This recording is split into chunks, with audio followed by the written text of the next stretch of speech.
Hi there, welcome to another episode of Kari's Kitchen. I'm Kari Oringer. I'm the winemaker for Cornerstone Cellars, and my husband Jeff. Hello. Hey Jeff, how are Nice you? to see everybody. Good to see you too. So we were talking about what to do on the episode, and it came to us as it is spring and summer is close behind, that we're seeing a lot of fresh vegetables. Tons. Things are coming out of the garden. The farmers, Spring has sprung. Spring has sprung. The farmer's market's full. So we've got lots of fresh vegetables hitting the table. Yeah. And the question then is, what do we pair with them? You know, when I first started cooking out and I was in the kitchen, I was eating a lot of vegetables and they just didn't work with wine. No, not very well. Very well, especially tomatoes, and asparagus and artichokes. So that is what we're gonna work with today. We've got a couple of things. We've already prepared them. We're not gonna walk you through preparing an artichoke because it's pretty easy. You put it in boiling water with some lemon, and about an hour later, you've got cooked artichokes. Yeah. Steam it for an hour and 15, you're done. And done. And then sometimes we cut them in half and put them on the grill, and you can grill them up a little bit and get them charred. Chuck did that the other day. Boy, that was good. It was good. So I think what we should probably do, we've got 3 wines. Well, first of all, the name of the show was called Impossible Pairings. And one of the things I wanted to start out by saying is that there's been a lot of things talked about as impossible to serve with wine. And one of the things I came across early in my career was people said, oh, you can't have wine with salad. And I thought, why not? And they said, well, it's a salad dressing. It's got vinaigrette, it's got vinegar. Vinegar is the enemy of wine in a way because it's very, very high in acid. It is an acid, basically.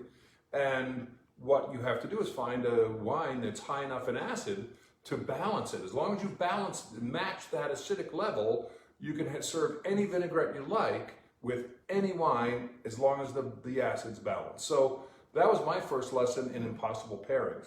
Sorry to interrupt. No, that was fine. So I'm going to have you probably talk about balance a little bit later when we get into some of these other things. We've got some the vegetables that we talked about, and then we've also got some sauces and dips and things like that. So 3 wines that we're going to taste today, 3 Cornerstone wines. The first one is 2018 Sauvignon Blanc from the Farina Vineyard, and I think you have some, sir, in your glass. I do. It's one of our favorites. Shall we? Yum. Cheers. Sauvignon Blanc. I like to taste the wines first before we dig into the food. I totally agree. I'm going to set this out of the way. I had lunch a little while ago, and I still have lunch residual in my mouth, so I got to get it back to neutral. You kind of need it neutral again.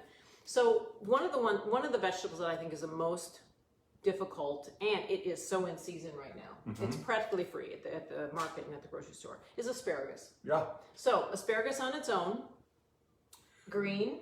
Well, let's try it. Bright. Here's a piece of steamed asparagus. Just steamed. I used to eat this and go, well, that's how you serve asparagus. And you taste it, and it tastes like, a little bit like grass clippings, whatever. But I mean, Just what we're going for. It's very strong, it's very green. And then I would have it with some white wine and go, let's see how that works. Grass clippings or whatever. Well. And boy, it just doesn't do any favors for the wine. It doesn't. Makes it tart. It's not an impossible pairing, but it certainly is improbable. And it makes it very, very tart. Like you said, it makes it almost bitter. It's bitter. There's a tartness to it. It makes the wine almost astringent. Yeah. And anytime you add bitterness to a wine that's high in acid, you're going to get this really strong reaction. So this is one of the first things, I'm kind of proud of this, but over 20 years ago, I decided to sit down and come up with a pairing for Sauvignon Blanc. And it was, it wasn't during asparagus season or anything else like that. In this case, we're doing asparagus, but that's what I came up with in terms of putting together a wine that was going to be, a pairing that was going to be really good with this particular wine. And at the time, this was like 20, 25 years ago, I was drinking a lot of Sauvignon Blanc. I was drinking Sauvignon Blanc from New Zealand. I was drinking Sauvignon Blanc from the Loire Valley, like Sancerre. And I was drinking a lot of California Sauvignon Blanc. And I thought, well, what do all these have in common? They all are really bright, really high in acid. Some of them have a little bit of that green characteristic. Grassy. A little grassiness. They call it grassiness.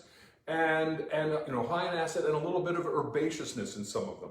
So I thought, what can I do to put together a food that's going to have all those elements? And I came up with grass, asparagus is what my friends used to call that. Yep. And then I said, okay, take asparagus And instead of just steaming it, which is very plain and it doesn't ameliorate any of the really strong flavors of the asparagus, what do we do? And I thought, let's blister it. Let's put it into, because I went to a Chinese restaurant up in Seattle and they were blistering green beans. And I went, that's an interesting thing.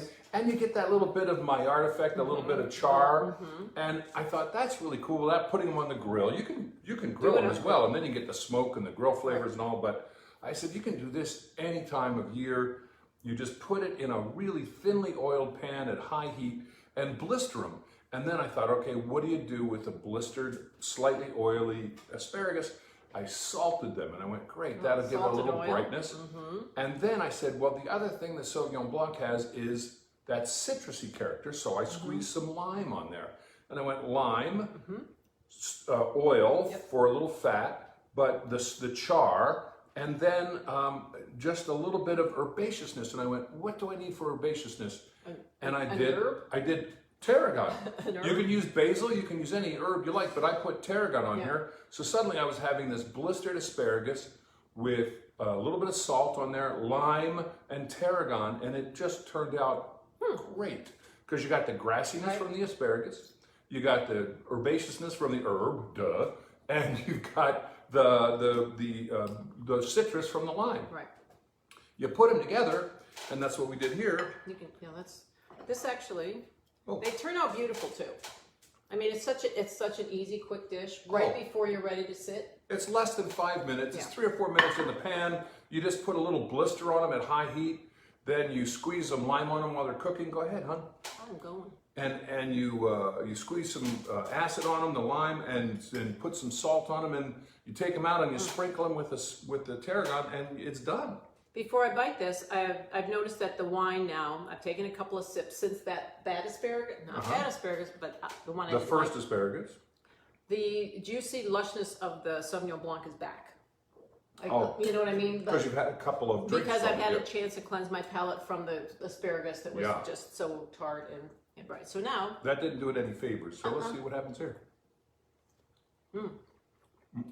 I have to say I do like this dish. We love this dish. We love this dish. There's salt in there. You put a little finishing salt on there, which often pairs well. It's like putting potato chips in wine. There's salty, greasy deliciousness. And that's why some of my friends call this popcorn asparagus, because it's oil and salt, I mean, which are the two great food groups, right? Potato chips, all that stuff. Popcorn. And popcorn asparagus is what they call it, because you just sear it and you serve it with a little bit of salt. But you can put the lime and the tarragon, which makes it more complex and more interesting. I have to say, this for me even enhances the wine. Like, I like the wine. The poached asparagus really didn't do it any favors. I came back, cleansed my palate, and then came back with this, with the herb, and it's back to this fruit, lush, lovely, still refreshing. You still get the acidity, but it's just full and round and lovely. I'm glad you mentioned it. It actually improves the flavors. The two together are more than the sum of its parts. And that's what you're looking for with a food and wine pairing, is you want them both to complement each other. It's like two people that get along really well. It should go that way. And not just barely get along, but like be a happy union. Yeah, absolutely. You're always happier when you're with that person, like I am with you. And that wine is happier when it's with something that complements like that. Well, I'll compliment you. You look very handsome today. Thank you very much. You're welcome. So I feel very happy about that, because it accomplished what I wanted to accomplish, and I've been making now for over 20 years. And every time people have it, they go, wow, I've never liked asparagus before, and now I really like it. So well, you've done it to Brussels sprouts as well. Oh, well, that's just, that's the secret of bacon. So I love that, and I'm not going to let that Sauvignon Blanc go too far away. No. Because I want to try it, I think, with these other things as well. But we're going to go to our next vegetable. This one is also a vegetable for years. I've always loved it, but I've never found a wine that actually goes well with it. That does taste richer with that asparagus. Richer, That's interesting. full, lush. Yeah. The texture It tastes like a different wine. It's a bigger wine. Go ahead, I'm sorry. No, it's fine. The texture changed. Yeah. Yeah. No, that was better with the asparagus. So, one of your favorite vegetables by far is artichoke. And it's a messy finger food. And it's the same season as asparagus. The spring, they come out, they're big, they're wonderful, and they're not too expensive at that point. No, they've come down in price, and they're bright green, still very. So here's our. And they're steamed, very much like asparagus. Yeah, so I've got a steamed artichoke here, and haven't done anything else to it. I put a little bit of lemon in the water. That's it? That's it, because it does cut down a little bit on the astringency. So shall we just taste it naked? Yeah. I mean, Well, you know what I mean. Yeah, just with nothing on the artichoke. You know, Facebook has standards. Oh, I heard that. Okay, good artichoke. Smells very green. You know what I should have done first? And I didn't. I should have tasted the rosé first. The next wine I wanted to taste was the 2018 Corlina Rosé of Pinot Noir. Now, just like the asparagus, that's a nice, clean, green flavor. Delightful. It's a little richer, a little creamier because of the texture. It's not. It's beautifully steamed. It's not as acidic, I think, as the asparagus. No, it's very good. Now, what happens with the the rosé? So this is Pinot Noir, Rosé Pinot Noir from the Petaluma Gap. Boy, that just strips it of all the fruit. The unadorned. The unadorned, that's the word. Just steamed artichoke. The artichoke, because of the green and sort of rich, creamy flavors of the artichoke, it strips the wine of all its charm of the fruit. I mean, there's nothing more charming than rosé. And the charm of rosé is the beautiful acidity and the nice fruit. I mean, to me, it's always strawberries. Yeah, strawberries and lemons and things. It's just so good. That's why we love crisp rosés, the ones like the ones you make. But this has taken the charm right out of it. It's just like it took the trapeze artist and took away the net. It's not good. Oh yeah, I did a revisit. That is for sure. It's exactly right. It kind of strips the beautiful fruit out of there. So how do you take a nice wine and make it not so taste good? Something green and bitter, herbaceous. Yeah. All right. So we love artichoke. We're not going to not have it. So we've got a couple of different options here that could work. And we dig rosé. So we can go back to the theory about the oil, the salt, the herbs. Yeah. And we've got two different dips for the artichoke leaves are the garlic butter with some citrus. Right. And then you made an aioli. True. And what these two have in common is, first of all, they both have some garlic in there, which is great for flavor, and we love garlic. And we haven't been bit by a mosquito in about 10 years. It's been a while. But mostly it's got fat. Now, butter obviously has butter fat, and the mayonnaise has fat as well. Which is what an aioli is. Go into a restaurant or you look at it just says aioli, and really that's mayonnaise and it's got some flavoring. Yeah, and most of the time it has to do with garlic, but you can do anything. Yeah. In today's instance, we have a little bit of garlic. We've got a few herbs, which we use the Sauvignon Blanc from Winemaker's Pantry, that blend. Yep. Put those in there, as well as some lime to give it some bright citrusy characteristic. And then to give it, I like an aioli with a little kick, a little spice. And you can use cayenne. You have to be careful though, because cayenne is very powerful. You could try using hot sauce, but today I just used a little hot, sweet paprika, or smoked paprika. And it just comes out this beautiful kind of orange color, and it's a lovely dipping sauce. So I think we should dip into the butter, because anytime you add fat to artichokes, you're making it nice and creamy. I'm going to go back and sip my wine. Yeah. The strawberry raspberry lusciousness is back, along with that nice citrus. It is. It's a lovely wine. And by itself, boy, that's sitting by the pool and just enjoying yourself all summer. Did you try the butter first? That's what I'm doing. I've got a little bit of garlic. Yeah, I always want butter first because that's our favorite.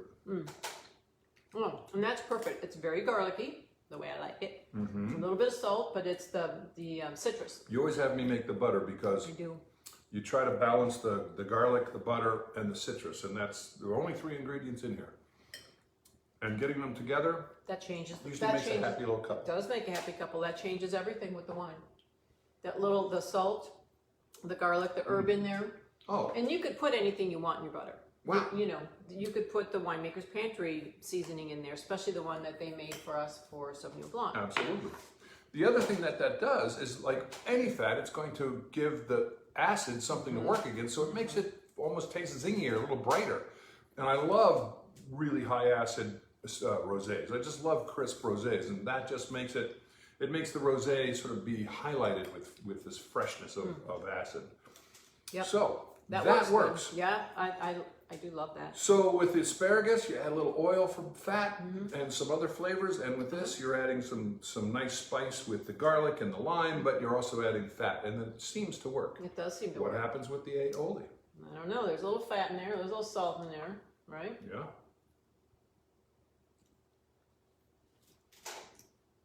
Well, on its own, that's delicious. That's the right consistency too. I chilled it down and it's just perfectly It's got a little more salt in it than the butter does.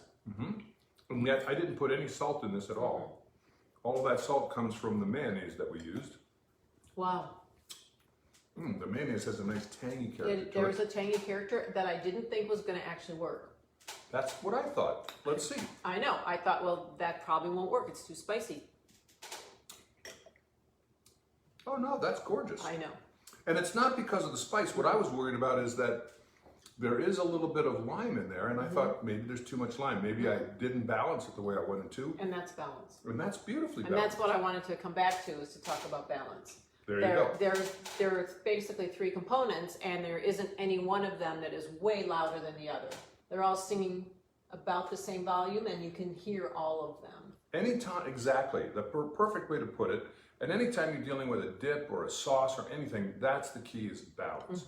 You're going to want some richness, maybe some fat. You're definitely going to want some flavors, maybe some spice, some herbs, maybe some zing with some citrus. But you put those together and you have to make sure you work that delicate balance so that the three treads of the triangle all come together and one doesn't fall down and the others become dominant. It's very, very similar to making wine. It is. To actually making a balanced wine where you want that nice lush fruit, you want some nice bright acidity, you want the tannins, if it's a red wine, to be, just there, but not too loud, not too harsh, not too hard. And that's balance. You're looking for balance. Yeah. And to be cliched, it's kind of like life. You're always looking for a little balance in your balance. life. You always want work, excitement, Life, love, family, the whole thing, relationships. but you want to put them all together in proportions that complement each other. Wow. Ah, yes, philosophy. And I was thinking that wasn't going to work, and honey, you were right on. I love that you love to experiment like that. Oh yeah. Yeah. And I like making things for you because, especially with that butter sauce, there's hardly anything you like better. Well, I like sitting across that's the table true. from her and eating and watching her eat an artichoke because the smile never leaves her face. No. She's always like, No, "Oh, this I'm is so happy good." about artichokes. Yep. All right, so the third vegetable that I have had problems with in the past, and not so much for you. When we talked about this earlier this week, you went, yeah, you know what? Tomatoes. That not really a problem. Tomatoes have been a problem for me. I eat lots of salads, and there was a long time in my life when I was vegetarian, and I love red wine. So the struggle for me was always having the tomatoes not be too acidic, too bitter, too tart, too overpowering. And once you mentioned that, I thought, we should do it the same way we did with the artichoke and the asparagus. Is try a tomato on its own and see what happens. And once I did that, I thought about, I make a lovely tomato salad, and everybody makes it caprese, or at least you should, Our style, because it's caprese. so good. And yet you have to serve a white wine with that. And when you said red wine, I thought there's no way you could serve raw tomatoes and red wine. It just won't work. So we tried it. We did try it. We're going to try it again right now. We actually have some. And there's good reason. I'm going to go for the wine first. I think we should taste the wine I'm going to first. taste the wine first. The red wine that we have today is a wine that we're just sending out to our wine club members. Oh yeah, it's a club wine. It's a club wine.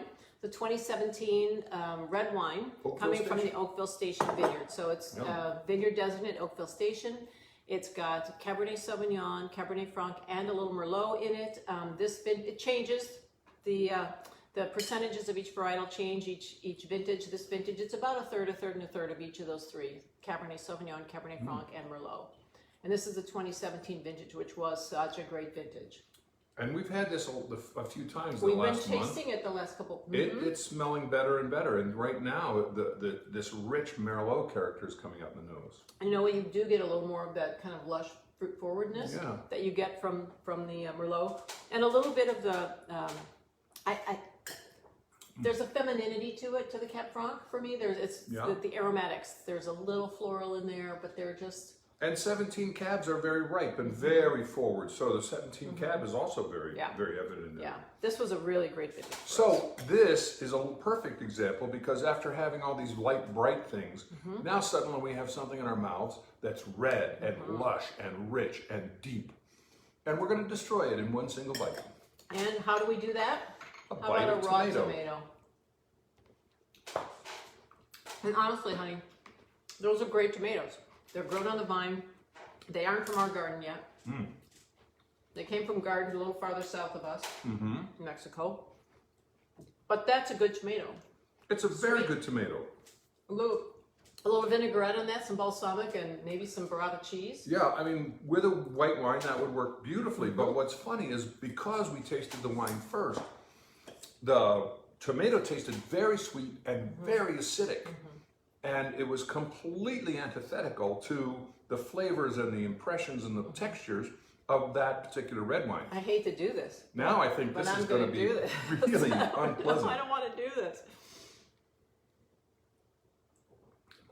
Oh my God. It's bad, but it's not as bad as I thought. No, but it destroyed it. There's no fruit left. I thought it was The sweetness of I mean, you know, tomato is a fruit or a vegetable, whatever you want, but mostly a fruit. It's got a lot of sugar in it. It's got acid in it, but what that fruit did was it stripped this wine of its fruit, most of its fruit. It still has about half of it. And as you said, it wasn't as bad as I thought it was going to be, but it did just sort of suck the soul out of that wine. And it might be because these were a little sweeter than some of the tomatoes we're getting that aren't. That's true. You know what I mean? That's a little bit sweeter. Any tomato in a raw form is just not going to be very good with red wine for the reasons we've stated. And it's just, now how do you fix it? Yeah. Well, I'm going to cleanse my palate first. I'm going to do a little Sauvignon Blanc to get that to go away. Yeah, because it's just sitting there and lingering and it's not fun. No. So, we love you tomatoes. Gotta go. No, but the Sauvignon Blanc and the tomatoes make a happy little dance on your tongue. But if you want to have red wine with tomatoes, what do you do? What's the answer? You got to make them somehow softer, sweeter, and not as acidic. Yeah. And how do you do that? You have to cook them down. Cook them. And what do you get when you cook down tomatoes? Marinara sauce? Tomato sauce, exactly. Yeah. So what we did was you add some onions. You can add some red wine if you like. You add a little bit of salt. Garlic? You add some garlic and some spices and herbs, and suddenly you have a complex tomato sauce, which is just like a dipping sauce. You're looking for balance, and yet that roundness and the richness of the tomato sauce is so much more friendly to wines than tomatoes in a raw form. So let's try it. We have a tomato sauce, and what better in a tomato sauce than a meatball? Right. So we do have a tomato sauce, and the recipes, I believe the recipe's up on the website, because this is Mario Chiodo's mother, Nina. This is Nina's marinara sauce. That's correct. And her meatballs. It's her revolutionary meatballs and her don't trust anybody Trust tomato no sauce. one. Trust no one tomato sauce. Exactly. So this is revisiting something we did many, many months ago. Right. But it's a really delicious dish. And the meatballs and tomatoes together hopefully will be good with this particular red wine. And what's great, you can actually don't need to put a meatball in there. I mean, just the marinara sauce, you could do it on pasta. Yeah. You know, if you're vegetarian. You can do it on a piece of bread. You could put, a crusty French bread or an Italian loaf would be delightful. Yeah. So. It's not bad on pasta either. No, that's what I've heard. So we decided we would try it on Nina's meatballs. Please. Right? So we did that. And I've got a little bit of, I'm going to go back to the palate's cleanse. Back to the red. Going to go back to the red. Cornerstone 2017 red wine Oakville Station, Cab Franc, Cabernet Sauvignon, and Merlot. Lots of dark blueberry Merlot flavors in there. I love how this is developing so quickly. We've been opening it, like you said, for a few weeks now. No, it's better than it was a month ago. Yeah. So I'm going meatball. Please. One meatball. God, that's a good recipe. And it's so easy. What I love about this meatball recipe is there's no bread in it. It's just meat. It's pork. And then actually the recipe says you can use turkey if you want. You can use chicken, ground chicken if you want. Beef. You could. We're going pork today, baby. It's a pork meatball. It's a pork meatball. Oh, and a tip of the hat to the Notri restaurant. We've had their meatballs a couple of Oh my times. God. They also do a pork meatball with that tomato sugo. It's sublime. Yeah. Maybe this is maybe not as good, but it's really close. Yeah. And Yeah, Notri's meatballs are killer. yeah, I mean, whenever we get food to go, if we go there, we just have an order of meatballs each. We do. Because we tried. Because I can't share. Well, we tried sharing one, and I came away with fewer fingers. Yeah, So. I don't play well with others when it comes to food. So we're not complimentary that way. Balanced in my favor, as we might say. So now the wine with the meatball sauce. And actually I wanted to talk about it because Please. the meatball recipe does call for raisins. Yeah, we And cut so those we out. did leave the raisins out knowing that, yeah. So it doesn't And have that's a the personal sweetness. choice. If It you is. don't want a lot of sweetness, we generally don't make them with raisins. All deference Yeah. to Nina. Yeah. We don't like the raisins. But but for some, we've made them for other people, and they're they a go crowd crazy. pleaser. Yeah, They yeah. are a crowd pleaser. It adds They're- sweetness, and people and love it's sweetness. delicious. Yeah, it just makes it harder to pair wine. Again, balance. Which also, like I don't make a dessert wine for Cornerstone Cellars, but if you're trying to pair dessert with a dessert wine, it's always about balance. Yep. I'm not going to say anything quite yet because you haven't had it yet. Oh no, I did. I'm just going to go in again. Oh, go in again. Wait a Yeah, minute. no, I liked it the first time. I think it's actually balanced perfectly. I don't know that it makes the wine better. It makes it different, and I think then that's just a personal preference. I'm going to disagree. I think it's much better.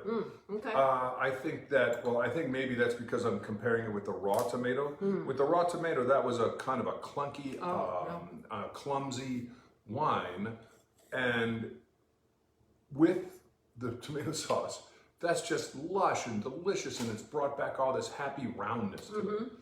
But It also, again, has altered the texture, which people don't often talk about. You talk about aromas, you talk about flavor, but for me, texture is really critical. Sure. It's a really important piece. The texture, the crispness of the Sauvignon Blanc, the brightness and the crispness with the fruit of the rosé, the luscious mouth coating, the seductiveness of the texture of this 2017 red wine from Oakville Station. And that's the texture piece of it. I mean, of course, the aromatics and the flavor needs to be delightful. the dark beauty aspect of it, yeah. The velvety, mysterious beauty lurking in the shadows. That's right. I'm glad we made more meatballs. That's very good. And so it took me a while to figure out that it just the raw tomato, See, that brings out the acidity. I think it makes it a brighter wine. I think it balances that rich blueberry character of the Merlot, and it still gives that lush, deep, dark, mysterious beauty complexity character. too. Yeah, There's a really complexity nice. to it. There's almost a little bit of like dark licorice in there. Which anise, the herb. Versus the raw tomato. We can't go there. Doesn't hold a candle. Never gonna work. So if you're going to have raw tomatoes, you got to serve a white wine. But if you want a red wine, you got to cook your tomatoes. You know what? With the raw tomatoes, though, that went into a salad, and you've got herbs and some spices. You put the right oil on it, and the vinaigrette's not too sweet. That will work. But you're right; it's a white wine. It's a white wine It's dish. just not a red wine. So tomatoes, red wine, they have to be cooked. Yeah, so you cook tomatoes, you add fat and some sauce, some dipping sauce to the artichoke, and you add a little bit of flavors and a little bit of char, searing your asparagus, and you have 3 dishes then that were impossible pairings and turn them into perfect pairings. Perfect pairings. There you are. For sure. I'll drink to that. Me too. I'm I gonna go would back to do I'll go back to rosé. Sauvignon Blanc because there's a cup. There's some asparagus there that has my name on it. There's asparagus in our future for There sure. is. Honey, This has been a fun show. I know, and look, I'm gonna go back and try all these again. I love turning unpleasant flavors into pleasant flavors. It's taking the frown and turning it upside Turning it down. upside down. Well, thanks for joining me on another episode of Kari's Kitchen. Next week, honestly, I'm not sure where we'll be. The vineyards are moving along quickly. We've got lots of growth. We've got lots of shoots. The little clusters are developing, so I'm probably going to be out in a vineyard next week. But then the week after, we're back in Kari's Kitchen for Instagram. If you're out in the vineyard, I might be behind the camera just holding it, and therefore I won't see you. But you could say hello. Yeah, I could say hello. You could Hey there certainly from say behind hello. the camera. But in general, it's your show, baby. Out in the vineyard. So, thank you for joining us. We'll be back next week, same time, 4 o'clock Yeah. Pacific, on Facebook and Instagram. So thank you. I'm going to now stand up and go turn this off. So see ya. Cheers. I'm going to keep drinking. Okay, I think Bye. you should.